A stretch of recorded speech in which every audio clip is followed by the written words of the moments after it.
national team training, did you think Christian Pulisic was the best player on the team? It's actually a good question. Potentially, yes.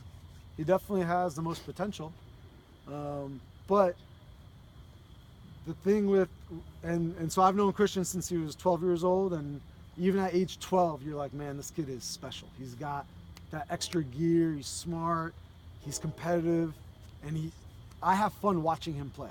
He's one of the few players that, as a coach, when you're watching, I like guys that are going for it.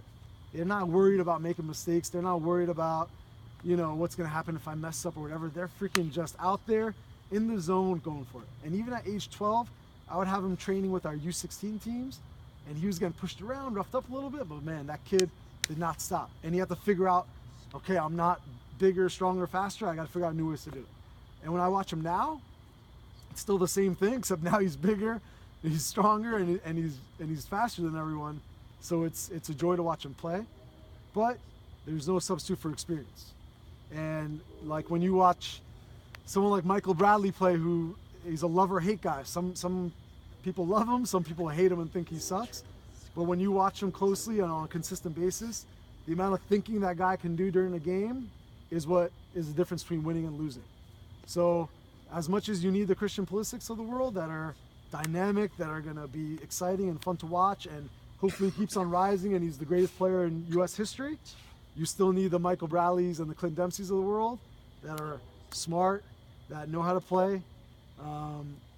Whether they're good or bad, I always say this. I had a player tell me when I was in high school, I was training with the Metro Stars before they were the Red Bulls. And I was training with them, and someone told me, they're like, make sure that even on your off day, when your touch isn't on, I was a striker, so your shots aren't going in, your touch is off, whatever it is, on your off day, make sure you could still make a positive contribution. If you could do that, then on your good day, you're going to be freaking excellent. But if you could find a way that even on your off day, which everyone's going to have an off day, you could still be positive, whether that's communicating, doing the dirty work, playing simple, whatever it is. There's a million different, the beautiful thing about soccer is there's a million ways to contribute. Everyone has their own strengths and weaknesses, right? But if you could find on your off day a way to say, shit, my passes are off, I'm not scoring any goals, I'm not doing anything, you know what? I'm going to create space for my teammate. Anyone can do that. I'm going to talk more. Anyone can do that.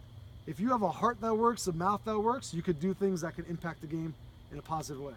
And so at a young age, I tried to learn that of, all right, even if I'm not on, if I could get there, my teammates will appreciate me. And I think that just comes with experience. So as good as Christian is, you need all those other guys that carry him and help make him better. It was a long answer to your question. You weren't expecting that one. Anything else? I promise the answer won't be as long. You know what? Giuseppe Rossi or no? Yeah. So Giuseppe, we all know really well. He played for coach. I coached him when he was young. Yeah, and he's a good friend of ours too, not just a guy that we played with or grew up with, but Giuseppe's a dear friend. And shoot, when we talk about perseverance, the amount of stuff that guy has been through, and he gets through with a smile on his face, is inspirational for me. But amazing talent. I'm actually proud that he, he's controversial because he went to Italy and played for the Italian national team instead of U.S. But to me, when I look at that, I love that because I'm like, that's ambition, man. Because he could have easily played for the U.S. and been, the best player, whatever it is, but he's reaching for a higher goal. And he did the hard thing, to go out in Europe and make a name for himself out there. So I have all the respect in the world for that kid. One of the things that he has dealt with besides the injuries, he had a very close relationship with his dad. And his dad passed away at a young age. And, he came up here one time to talk to the guys. And he wanted to keep, what his dad had taught him. He wanted to keep that going.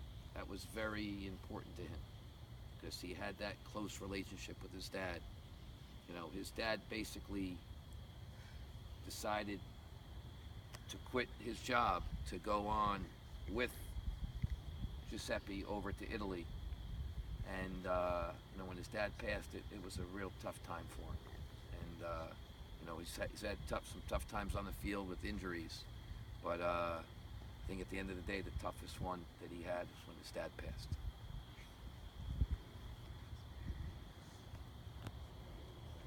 All soccer set aside, how was the day with Kim Kardashian? Never fails. I heard they still show that damn rerun too. I had that. We ask every year. I literally, He has asked that every year. honest to God, I literally got a text today like, "Hey, your show is." Oh my God, they're still showing that rerun. What season is it? I don't even know. I never even watched it. I'll be honest with you, man. But it was good. It was good. No, I'll be honest though, and I tell the group every time someone asks that question. Without soccer, I wouldn't get those opportunities or things like that. So, that was something that came with the territory. She likes athletes. I was living in LA, and it worked out. We're both Armenian. But I will say, in defense of her, she's actually a really cool, down-to-earth girl. It's not always what's portrayed on the cameras, man. So, but I would never mix with that life. So, one date, I was good with that one date. The story. Yeah, that's a Great story. It's a great story.